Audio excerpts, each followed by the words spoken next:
Bom, vamos começar então a analisar esses domínios morfoclimáticos a partir do domínio amazônico.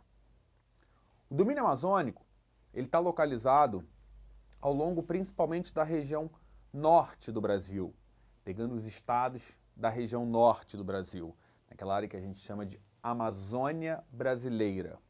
Essa Amazônia Brasileira ela é claramente identificada na área onde predomina a floresta equatorial densa, que a gente chama de floresta amazônica. O domínio amazônico ele é extremamente interessante em termos de entendermos a conexão que os elementos físicos podem ter em determinado lugar. Isso por quê? A gente tem ali claramente uma dependência muito grande, uma inter-relação muito forte entre as características do clima, da vegetação e do solo amazônico. Por que isso? O solo amazônico, que é um solo onde se desenvolve uma floresta densa. O que é uma floresta densa? Uma floresta densa é uma floresta que tem árvores altas e com copas, quer dizer, a parte que tem as folhas largas, né? É uma floresta latifoliada, uma floresta onde você tem árvores com folhas grandes, o late é o grande, né? Folhas grandes, é aquela vegetação verde bem densa que você sobrevoa e parece um grande mar verde quando a gente está vendo do alto. A existência de uma floresta densa desse tipo faz com que a gente imagine que o solo seja de grande fertilidade. Como é que uma floresta densa vai se desenvolver num solo que não tenha grande fertilidade?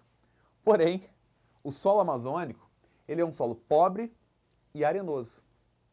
Na verdade, o que mantém essa fertilidade, que possibilita a existência dessa floresta densa, é justamente uma fina camada de matéria orgânica superficial, quer dizer, acima desse solo arenoso e pobre em nutrientes, existe uma camada de matéria orgânica que vem das árvores, né, dos animais, da fauna e da flora da floresta, da vegetação da floresta, que alimenta esse solo com matéria orgânica e possibilita a existência da floresta.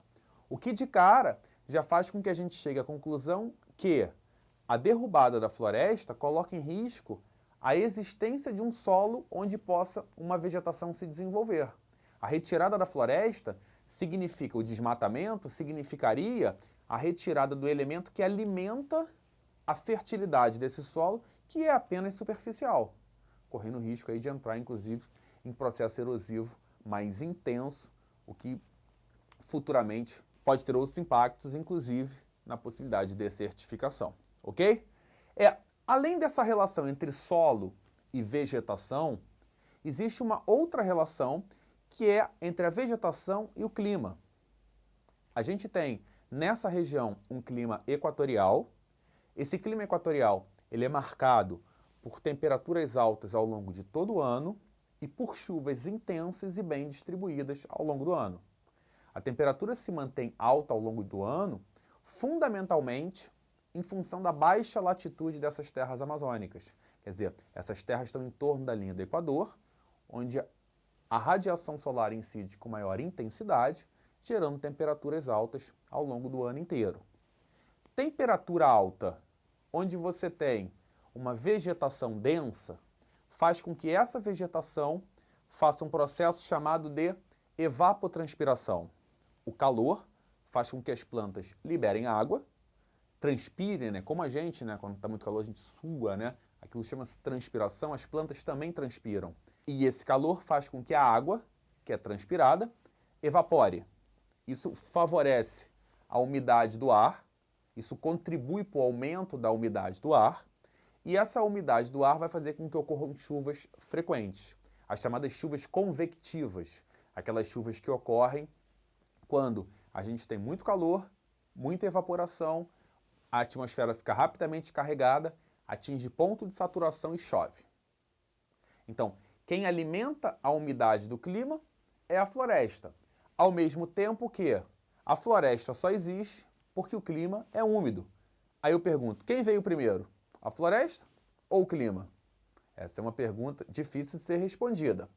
Além da característica da floresta densa, que favorece o clima úmido, com chuvas frequentes, além do clima quente, decorrente da posição geográfica em baixa latitude, além dessas características do solo ser arenoso em pobre em nutrientes, a gente ainda tem uma rede hidrográfica muito rica, caracterizada pela presença de rios bastante volumosos. O principal deles é o Rio Amazonas, é o rio principal da bacia amazônica, e com vários afluentes que vão desembocar nesse rio Amazonas. E esses rios são volumosos. São volumosos principalmente porque é uma região úmida que contribui para que esse volume da água se mantenha alto ao longo de todo o ano, já que chove o ano inteiro. E por último, essa região é caracterizada pela presença de terras baixas, principalmente planícies e depressões, terras de baixa altitude e sem grandes deformações, apesar de existirem algumas áreas onde a gente observa altitudes um pouco maiores. Então, cuidado com a generalização de que é uma enorme planície, a enorme planície amazônica. Se você pesquisar algumas imagens da construção da rodovia transamazônica, por exemplo, você vai ver que existem momentos em que ela desce. E isso quebra essa ideia de que é uma enorme planície. É uma grande planície, sim, mas não é exclusivamente uma planície.